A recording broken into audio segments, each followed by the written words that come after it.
Kaira Lingo. It is so lovely to have you on the podcast today. Thank you so much for being with us. Thank you so much for having me. I have been really looking forward to this interview with you. And I know that anyone who's listening right now, they don't know it yet, but they are in for a treat. And you just published, is this your first book? It's my first book as an author, but First I've book? edited books before. Okay. So your first book as an author. We were made for these times, 10 lessons for moving through change, loss, and disruption. Congratulations on publishing a book. Thank you so much.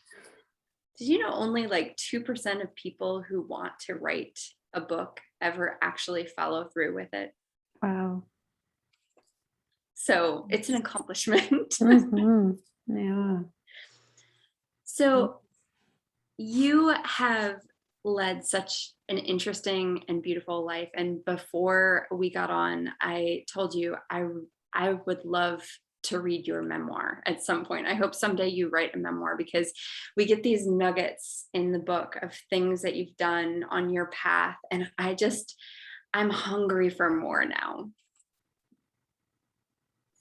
Lovely to know. I'm always happy to know what people want to know, because then it also gives me more of a sense of direction in terms of because we're used to telling our own versions of stories. And so when we get the feedback from people, when I read that, I really wanted to know more about this. It helps us also to go back and look at that situation maybe more deeply than we have, and investigate it more fully. Yeah, absolutely. Well, can you tell folks a little bit about your background? Sure. So raised in Chicago and Nairobi as part of a community of ministers, families wanting to renew the church, and who really engaged in radical simplicity and service to the poor, repurposing a kind of monastic model for lay families and children. So I really grew up very communally, and also in an interracial family, and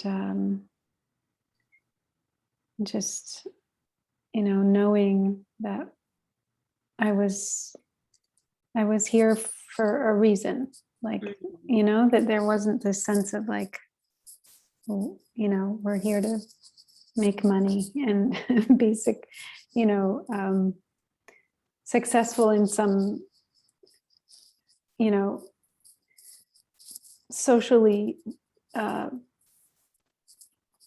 specified way that's like these benchmarks, that really wasn't part of what I understood my life to be about, and my parents really went off of the track of what society expected them to do. I mean, my dad joined the civil rights movement, and my parents married someone of a different race. Their families weren't expecting that, and so they really took off in different directions, and the trajectories sort of planned for them, and everyone in this community was really countercultural. And so that really had a big impact on where I thought I was headed. And so I looked for very communal living situations as a young adult in college, and and was after graduating from college, I really had a deep sense that I needed to find a spiritual teacher and a community, because while I got a good education and enjoyed the learning and the growing that I did in college, I really felt there was something lacking, which was the spiritual training, because that was so strong in my upbringing. I felt it was something was empty, something was dissatisfied at the end of a bachelor's and master's. I was like, no, I'm not going to do a PhD. I want to learn how to be happy. I want to learn how to not suffer. Yeah. And so I went for a year traveling, and halfway through I went to Plum Village in France. And as soon as I saw Thai Thich Nhat Hanh, I knew he was my teacher. And then 2 years later became a Buddhist nun, living in France. And I was in that community for 15 years. And that was really just a deepening in a way of the many of the qualities that I learned and subscribed to as a child, that my family was a part of. The continued simplicity and emphasis on cultivating joy, on transforming suffering, on serving, being present for those in need, welcoming everyone, having a place for everyone. Yeah, that's, I guess, some of the background. Yeah, I'm so curious. So there's some things that are so interesting to me, like about your upbringing with parents that, I grew up Catholic. So I also, I think, grew up with a very intentional, but I don't know if traditionally intentional, but more, so not as social, you said counter culture, right? Is that was the word you used? Yeah. Mm-hmm. And Catholicism doesn't seem counterculture to me, but so I don't think it's the same. That your parents were so intentional about simplicity and a life with, it's like you knew from a very early age that meaning and purpose and service were the path. Is that fair to say? I think, there was a deep nourishment of spiritual practice. So every morning we would go downstairs for daily office. Like as a young child, we'd wake up at 5:30, go down for prayer at 6 a.m, like every morning. And so there was a sense of a discipline and that you needed to take care of the life of the spirit as the first thing in the day. Prayer, reading, singing, chanting. It was often dark there in this place we used for our daily office. We had candles lit and incense. I don't know. I remember it being a kind of mysterious, protected place for prayer.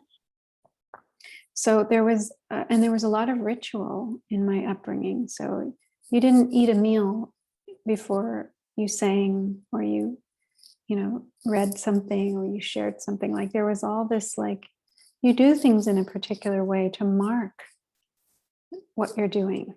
There was decor up from all over the world, and our meeting rooms were named after heroes like Patrice Lumumba, who was a independence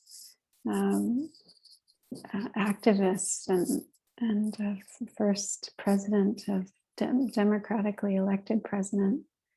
I can't think of the country right now, but anyway, it was the Lumumba Room.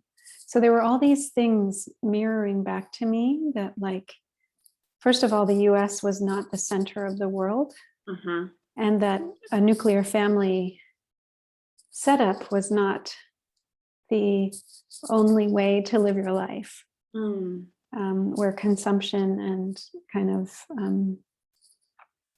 following mainstream attitudes and norms was the focus. So this was really like, so I think I really did have this sense early on of like being called, that everyone there sort of felt called to live differently than the world around them, and to be in this role of really deep communal connection with each other and real responsiveness to the needs of those who were the most marginalized and kind of forgotten. Yeah. What a beautiful upbringing. That is Mm. so neat. You know, when your publicist reached out with the book, and said that this book is by someone who was a Buddhist nun for 15 years, and instantly an image pops into your head, of who and what you think a Buddhist nun, at least for me, I've read many of, and am I saying his name correctly? Is it Thich Nhat Hanh? Perfect. Okay. I've read many of his books. I have been to conferences where Pema Chodron has spoke. I've read many of her books. I was a yoga teacher for many years, so Buddhism finds its way interwoven into yogic work as well. And so I have this idea in my head, right, of what a Buddhist nun looks like, that stereotype that we get and what we think monastic life looks like. So when I start reading, in the beginning, you talk about how you so is this maybe high school or college, you studied capoeira? Yes, that was in high school and college. And so I was a dance minor in college, although I have zero rhythm, so it's kind of problematic. But so I've done some capoeira, and that was maybe one of the most fun classes I've ever taken. So I'm like, wait a second. How do I reconcile these thoughts of what I think a Buddhist nun is with somebody who has this vibrant love of dance and music? And can you talk to us about that? And do you give that up when you enter monastic life?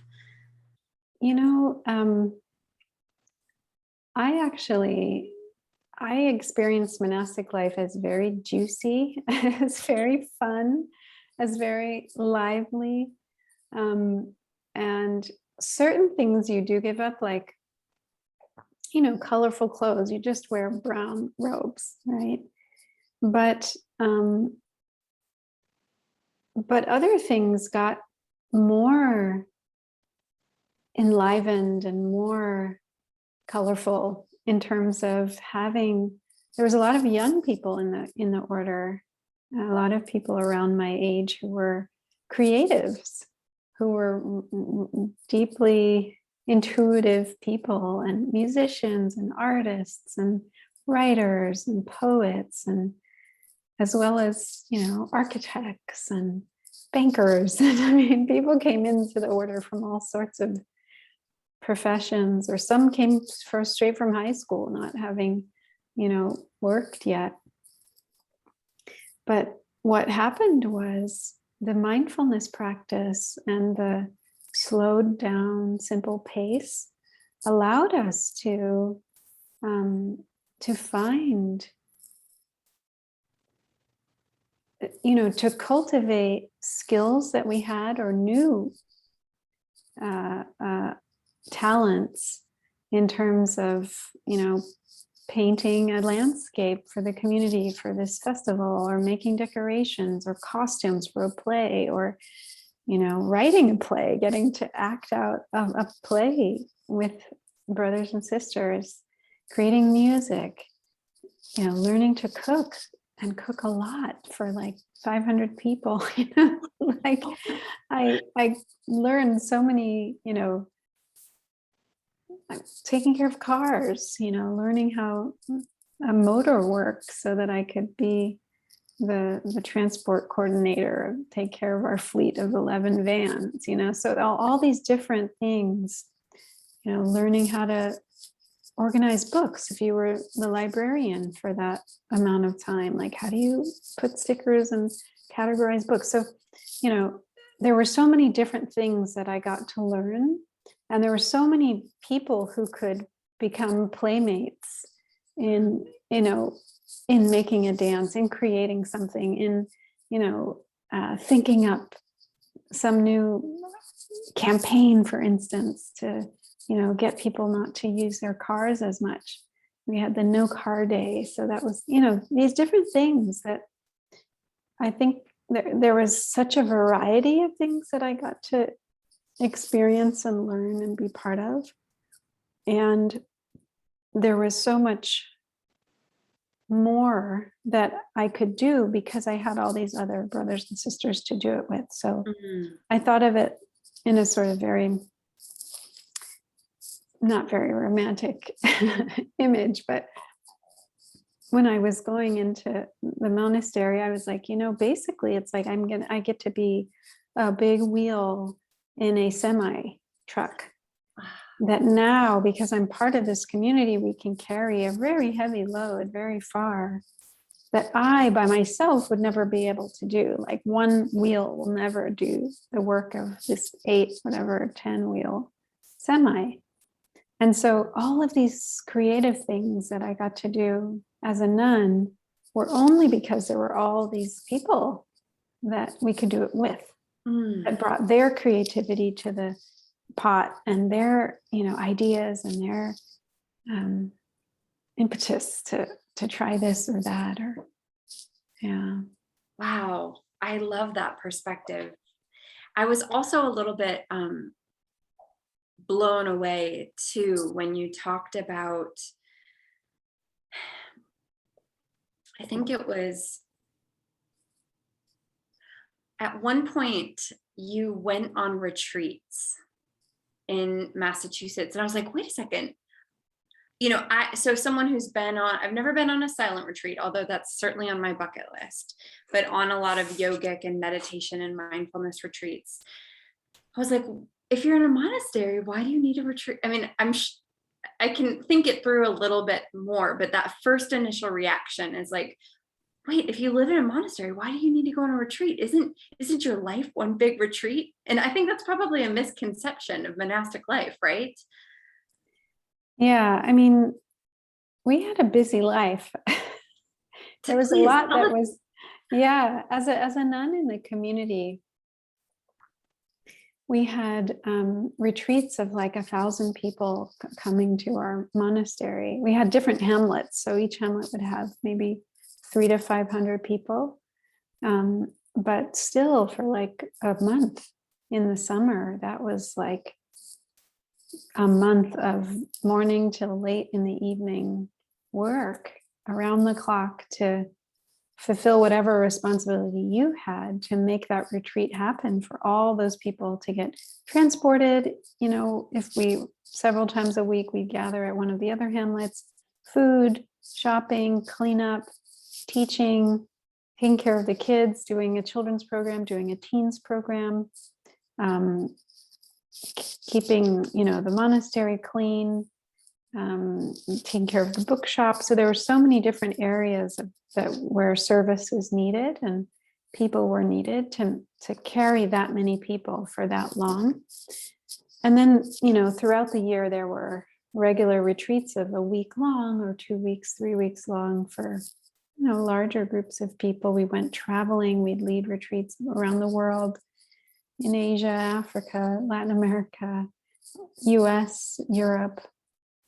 So we'd accompany Thai. Sometimes we'd go on our own when we were Dharma teachers to lead retreats. So it was, it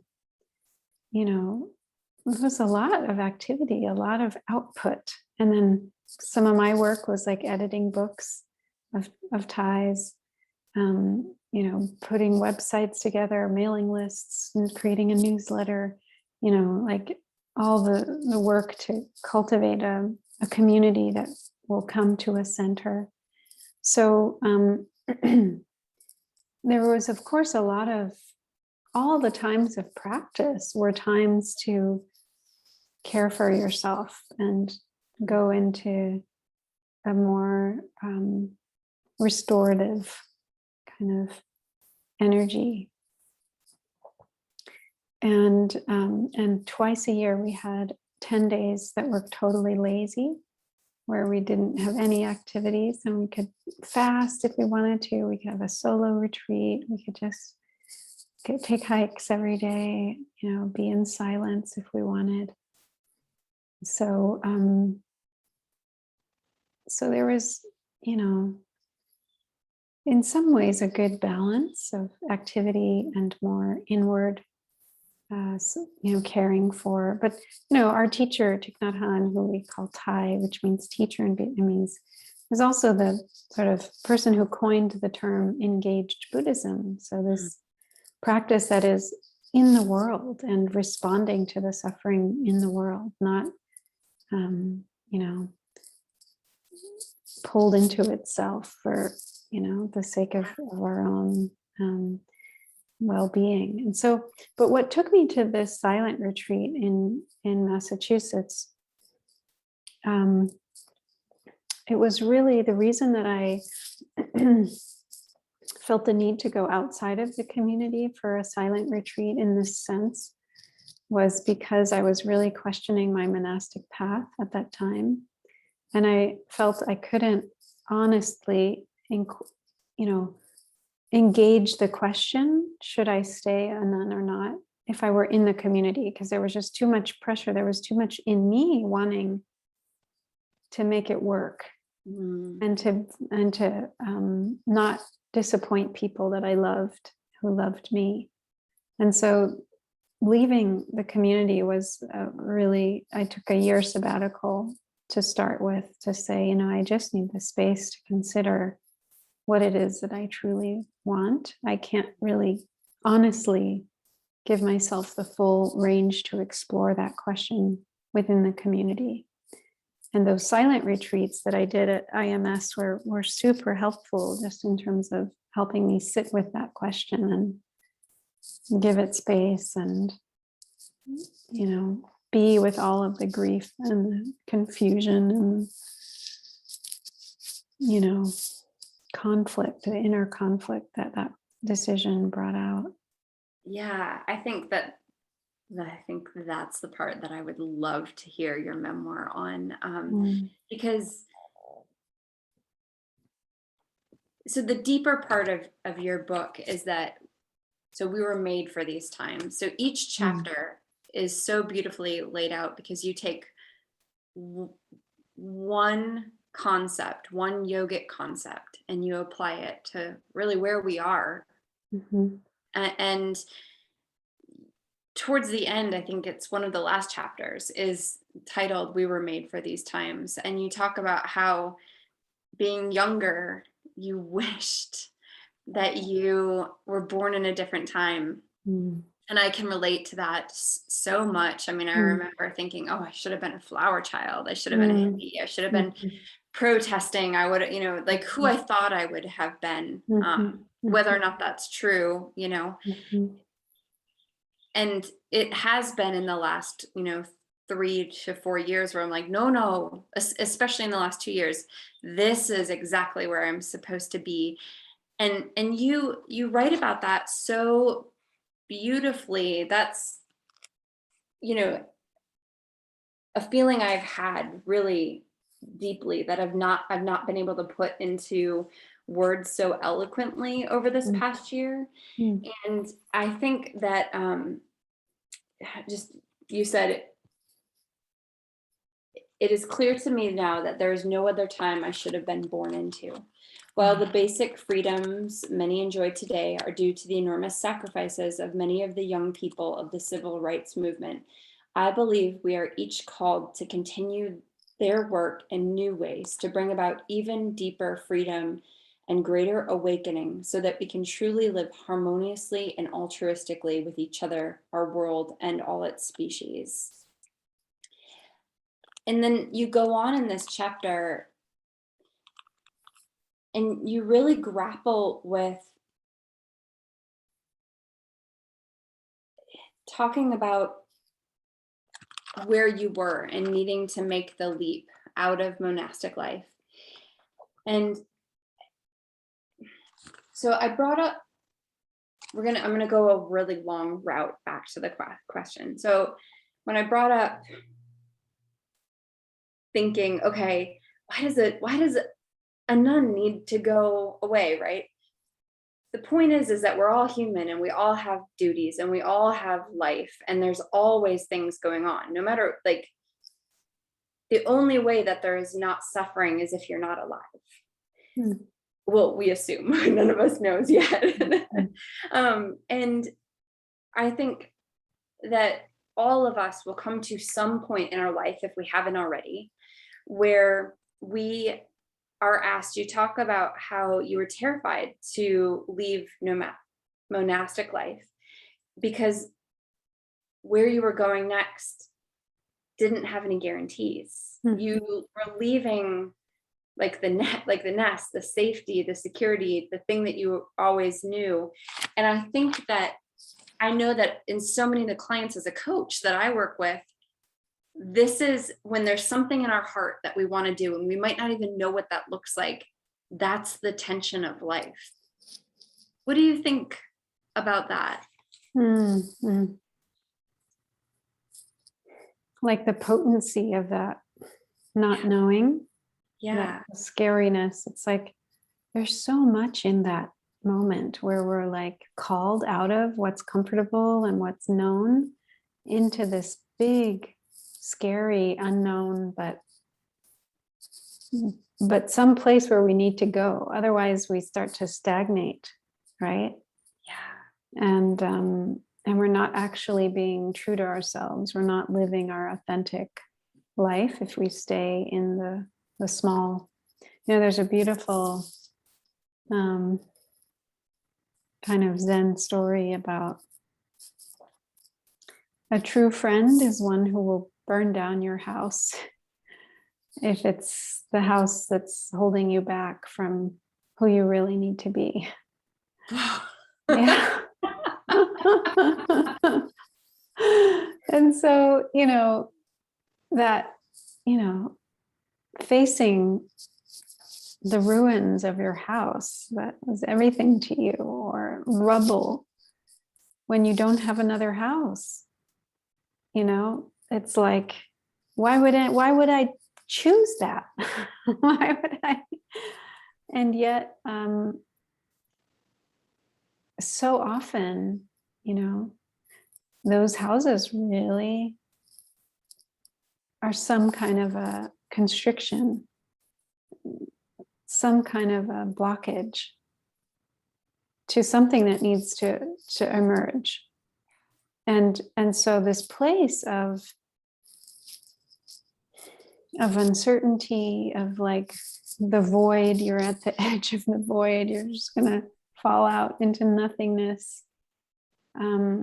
What's so powerful about being willing to go there is that, the truth is that is the nature of life anyway, regardless. Like, so many people wake up thinking it's going to be a day like any other, and their whole life changes at the drop of a hat. And so we really don't know how, even if we decide to stay in our lane, we can't be sure that that's our, that the security we wish for is going to stay. And so this turning towards the unknown and letting go of what the safety that we have, it's especially, I think, what's called for in these times of real, like, planetary free fall. And so working with that instead of pulling back from that, I think, is where a lot of learning, a lot of power can come into our systems, by saying, okay, this is the reality. We have no idea. We know a lot about what's going to happen. It's already happening. The disasters are underway. And COVID is a kind of maybe early sign of what's to come, So, but we don't really know what the final outcome is going to be. And so but we know that something is shifting, and we either lean into it and flow with it, or we resist and we push and we deny and we look away, none of which is going to support us or help us. Yeah. Well, thank you for sharing all of that.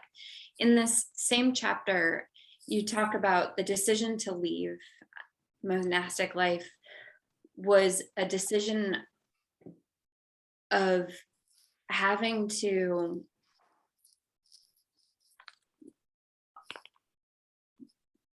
it was a decision that wasn't supported.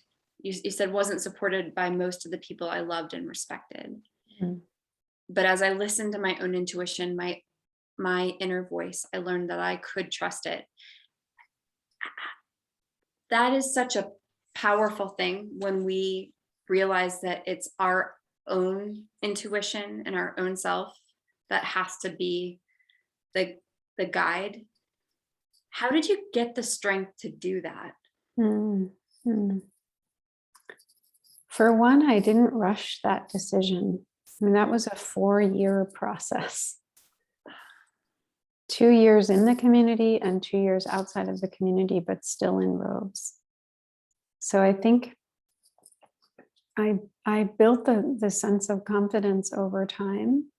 First of all, I wanted this question to go away when I was in the community. It's so disturbing to be 100% committed to something and then to start having this deep sense that you maybe shouldn't be there. Because then, like, you can't be at peace inside. Right. And everything around you is depending on you being 100% in there. Yeah. And so it creates a big dissonance inside. And so I wanted this to go away, and I hoped it would go away if I just stuck it out, and it didn't. So then after 2 years of really trying to work with it in the community, I said, well, let me go out of the community, but still stay in robes, because I still really wanted to make monastic life work. And, I think one thing that was important was I didn't make a really painful break with the community. I really let people know that were important to me all along the way. This is what I'm going through. This is what's happening. So they were part of it. They were, it was a very loving parting, and I still felt their support, even if I knew I would, I didn't make the choice they would have wanted me to make. I knew they still loved me, and I knew I still loved them. So that made it easier to not be like full of like painful emotions from like a angry or blaming, judging, separation. And then what was really helpful in that 2 years as a nun outside of the community was I started to go around and teach by myself and realize there were people who still wanted me to come and, do what I knew how to do, which was teach mindfulness, offer retreats, lead days of mindfulness, even though I wasn't in the community. So that to know, okay, there's still a path that I can fulfill outside of the monastery. And then I also was able to observe many lay teachers living lives that I could see myself also living. So like as a monastic in my community, there weren't many lay teachers that taught full-time in our community, but in the Vipassana insight community, there were a lot of, it was mostly all lay teacher led. And so then I was like, well, I can see that there would be, because I didn't want to stop practicing or stop teaching. That was really what I knew was my purpose. I just didn't know that I needed to do it in the form of a nun. So as I traveled and sat retreats elsewhere, I really saw, okay, this is actually a path. I could see myself having a livelihood. So the time that I took gave me space to kind of see that I could transition practically. And it also, I just needed the time emotionally to grieve and to discern and to make new friends, like to see that I could be loved by people even if I wasn't, following this identity that I thought was who I was supposed to be. Yeah. So I kept getting support. I kept getting mirroring back to me that I was doing the right thing. I was in the right path. So that gave me confidence to keep going. And eventually I realized, yeah, I think I do need to disrobe. But it was a fruit that ripened on its own. Mm. It took the time it needed, and then it really wasn't like a really jarring thing. Like I could really do it intentionally, and I was living within another community at the time. I was 5 months a spiritual practitioner in residence at Schumacher College in the UK, and teaching and supporting students. And halfway through that 5 months in this very protected environment, I created a ceremony. I invited my friends. We led it together, and I disrobed very consciously within this very loving embrace of this community of friends. So I gave up my monastic vows, but I really committed to the lay vows that are in our tradition. Wow. And so all of that, taking that time, allowed me to transition out of robes in a way that had integrity for me, because it was such a meaningful life. It was so beautiful. I didn't want to dishonor it by transitioning in a way that, didn't really respect it. Yeah. Thank you for sharing all of that. It's such a beautiful story, and your discernment process, I think, is something that we could all take notes from, of not being hasty and letting it take the time that it needs to see which way we need to go. That's so beautiful. There's another story that you tell in the book. Each chapter is full of a nugget. You have so many nuggets in your in this book. I have a feeling this is going to be something that I will maybe read some pages of and then put it down and need to come back to over and over again. So everyone listening, I hope they'll go out and purchase this book because it's so good. And it's it's timeless wisdom that you have for us. You share a story. You were having it sounded like a very emotionally painful time where you were going to have to help facilitate 2 back-to-back retreats of 500 to 1,000 people each. And you told your brothers and sisters that you didn't want to facilitate, that you thought that you needed to go back home during that time. And I'm assuming home at the time would have been France, or was it Germany? It was Germany at the time. And they asked you to go talk to Ty. Can you share that story with us? Sure.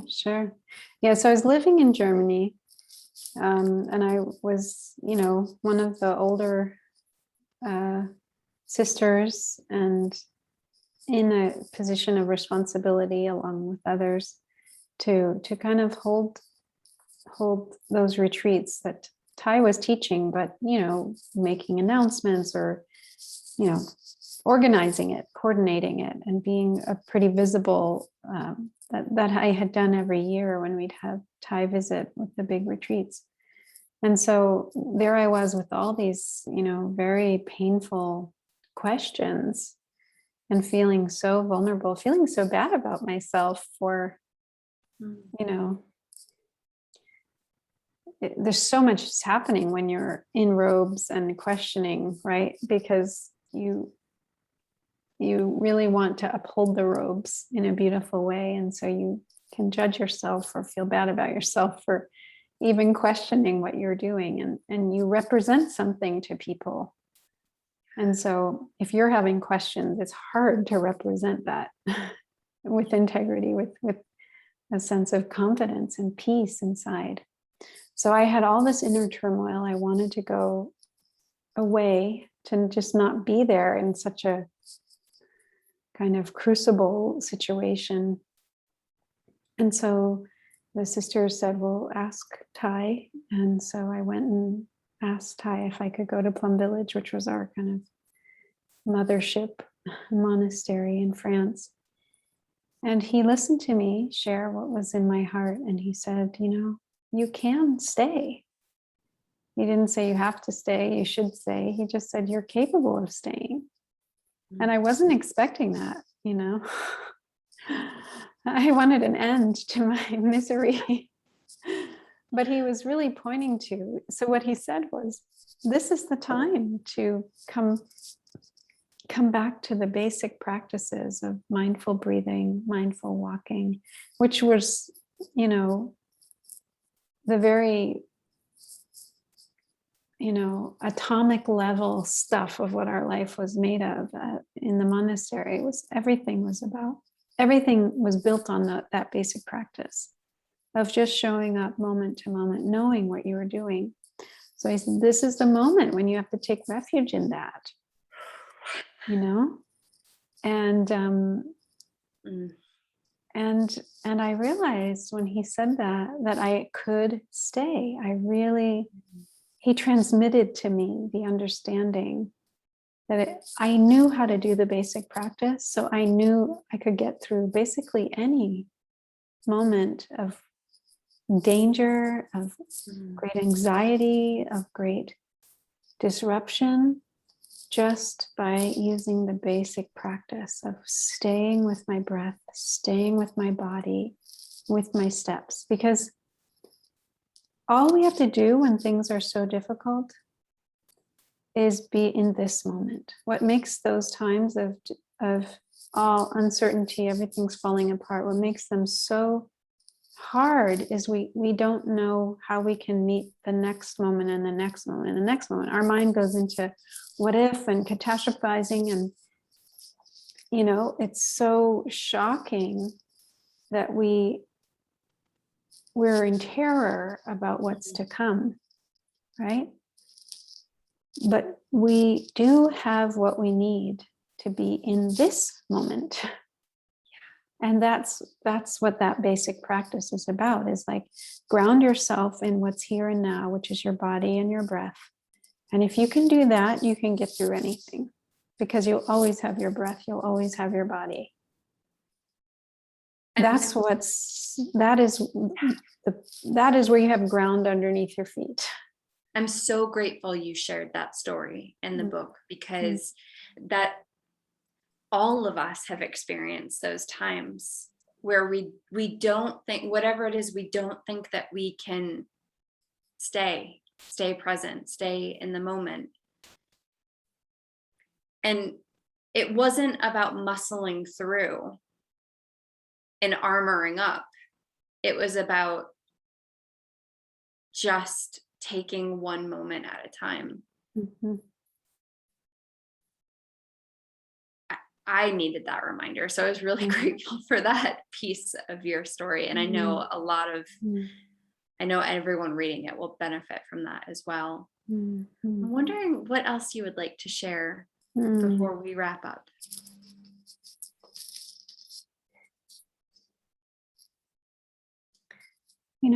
I think really that as painful as times of change and loss and disruption can be,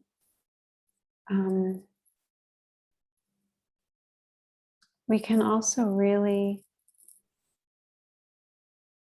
touch the aliveness that's possible in those moments, and the immense possibility that's there. Like,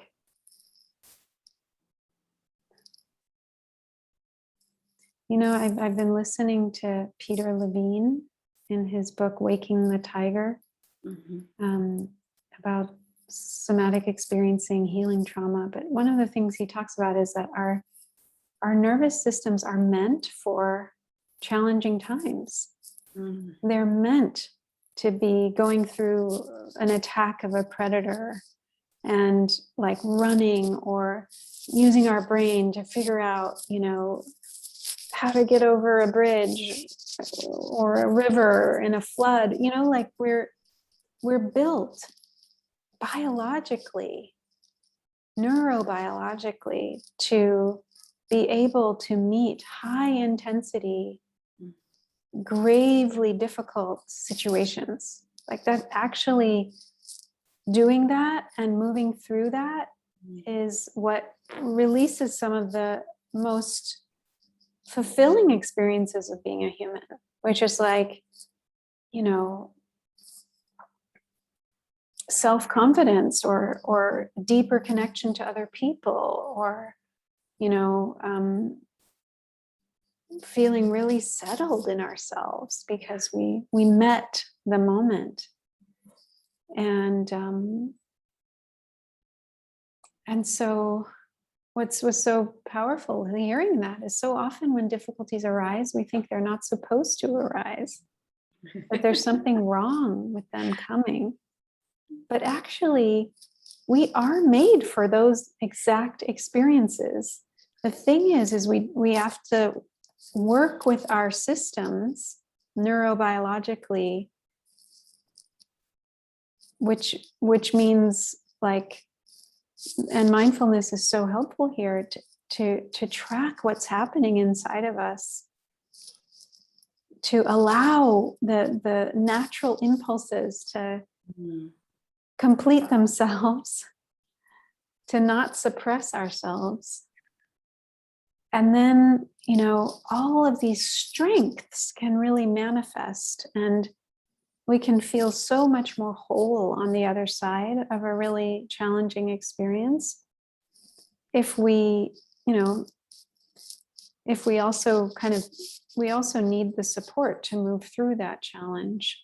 But basically, I guess what I like so much in that teaching of his is that as individuals and as a collective, I really think we are right where we need to be, and we can do a little more digging, a little more appreciating of who we are emotionally, mentally, but really biologically too, to see that, whatever is needed, it's here. Yeah. For our personal challenges, for our planetary challenges.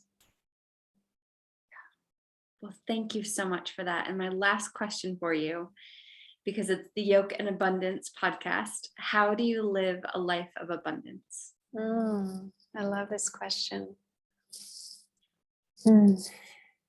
Well, my puppy is the first thing that comes to mind. We adopted a black lab pit puppy in the spring, and I feel she brings so much abundance to my life. I can't believe how in love I am with her, and I tell her every day how much I love her. And watching her grow and learning how to take good care of her, and letting her love me, and training her, and it's like just an abundance of love, an abundance of connection and positivity. I laugh with her every day watching her. She's a clown, and I can't believe how much goodness she brings into my life. Kaira Lingo, thank you so much for being on the podcast today. Thank you so much, Alicia. Really grateful.